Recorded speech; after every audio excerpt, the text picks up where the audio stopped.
So we've talked about, we're going through these battles, the king of the south and the king of the north. These are both kings from Greece. They're spiritual powers. So we've got a spiritual power of Greece, we've got a spiritual power of Rome. So they're fighting. And these are both evil powers.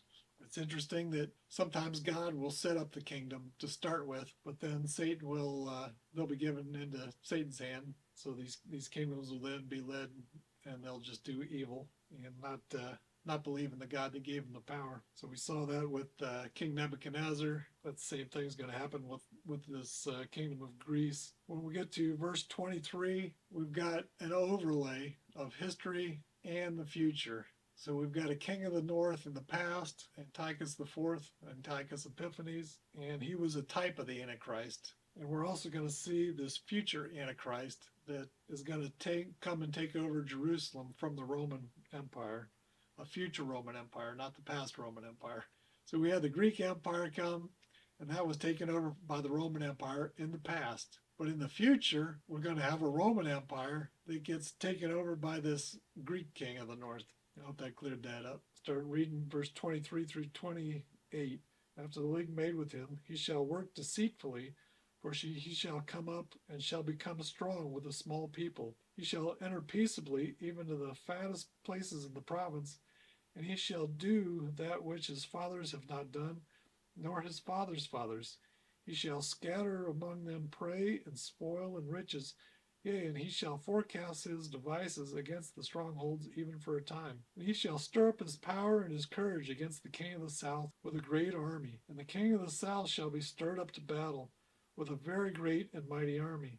But he shall not stand, for they shall forecast devices against him. Yea, they that feed of the portion of his meat shall destroy him, and his army shall overflow, and many shall fall down slain. And both of these kings' hearts shall be to do mischief, and they shall speak lies at one table, but it shall not prosper. For yet the end shall be at the time appointed. Then shall he return into his own land with great riches, and his heart shall be against the holy covenant, and he shall do exploits and return to his own land. So there are history buffs that can show how this happened in the past. I'm going to view this as future and then explain it that way. So Antichrist is going to make a league, and he's not going to be a powerful king. So it's only by joining forces with these others. So he and these 10 kings are going to fight against the original king of the Roman Empire, and they're going to destroy Rome, and he's going to be in charge.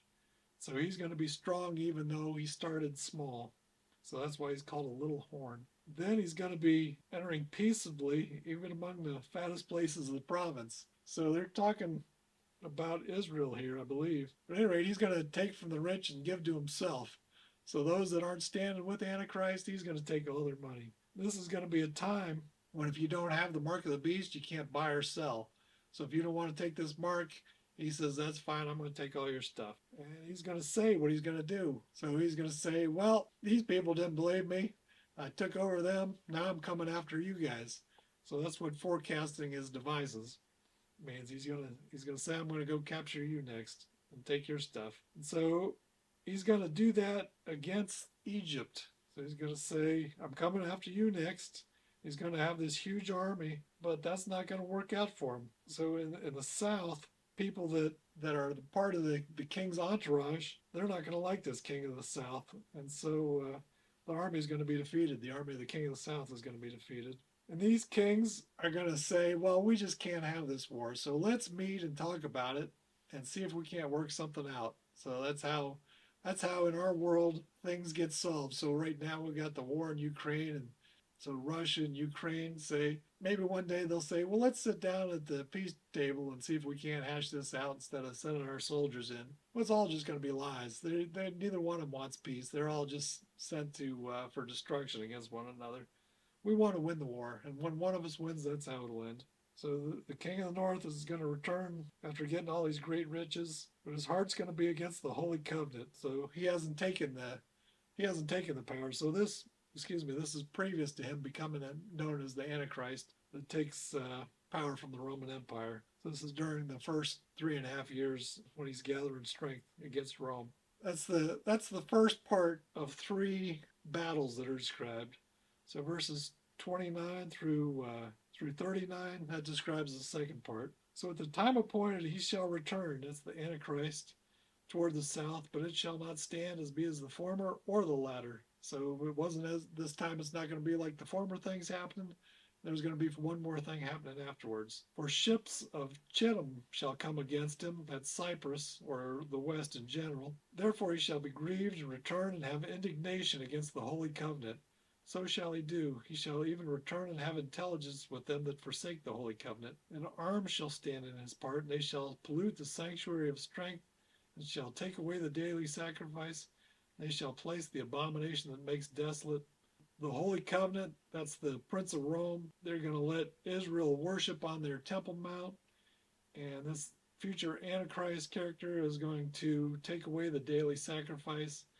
And he's going to place an abomination that makes desolate. What that is, we're not really sure. Back in the past, this Antichrist sprinkled pig's blood throughout the sanctuary. That's an abomination. He also set up a statue of a Greek god in the temple.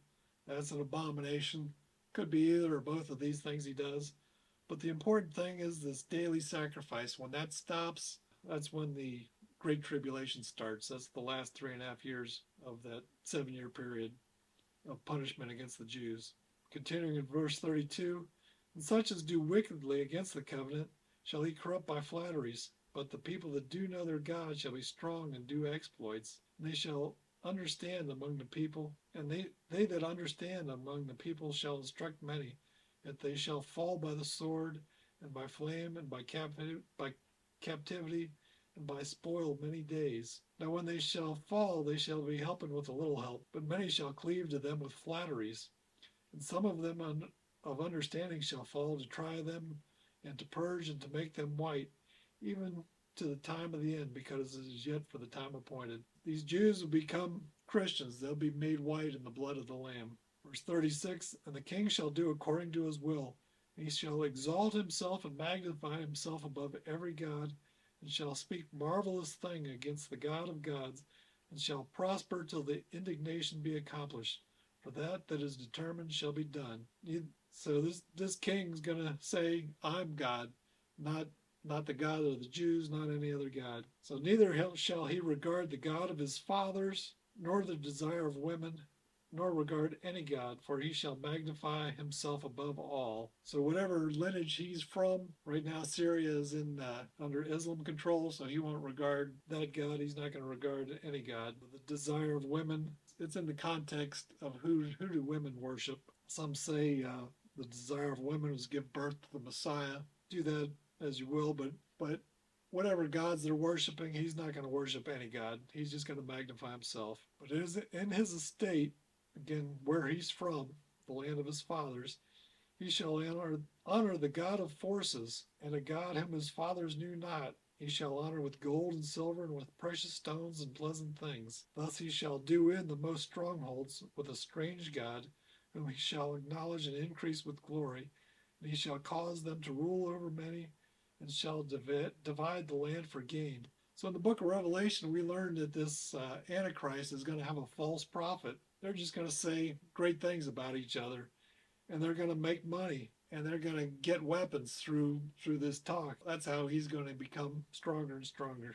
So those that take the mark of the beast, he's going to acknowledge and increase with glory, and cause them to rule over money. He's going to divide the land for gain. So he's going to steal from those that don't take that mark of the beast. That's how he gets rich.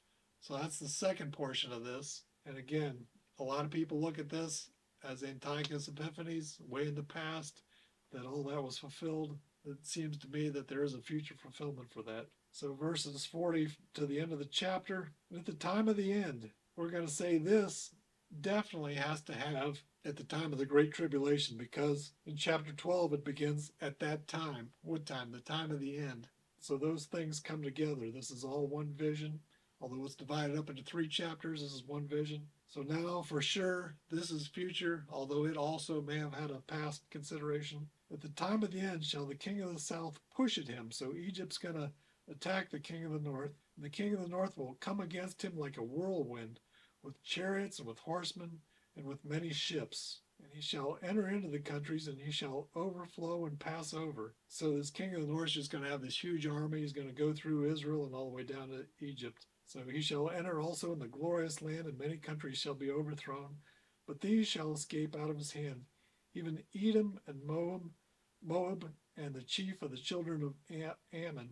Edom, Moab, and Ammon, they all form the nation of Jordan. So when Israel flees out of the glorious land that this Antichrist has taken, they're going to go into Jordan, and this Antichrist is not going to be able to follow them there. So verse 42, he shall stretch forth his hand also upon the countries, and the land of Egypt shall not escape, but he shall have power over the treasures of gold and of silver, and over all the precious things of Egypt. And the Libyans and Ethiopians shall be at his steps. He's taken over. This Antichrist starts in Syria. He comes down.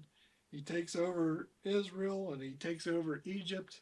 He's heading for the rest of Africa. So the Libyans are to the west, and the Ethiopians are to the south of Egypt. He's getting ready to take over all of Africa. But verse 44, but tidings out of the east and the north trouble him.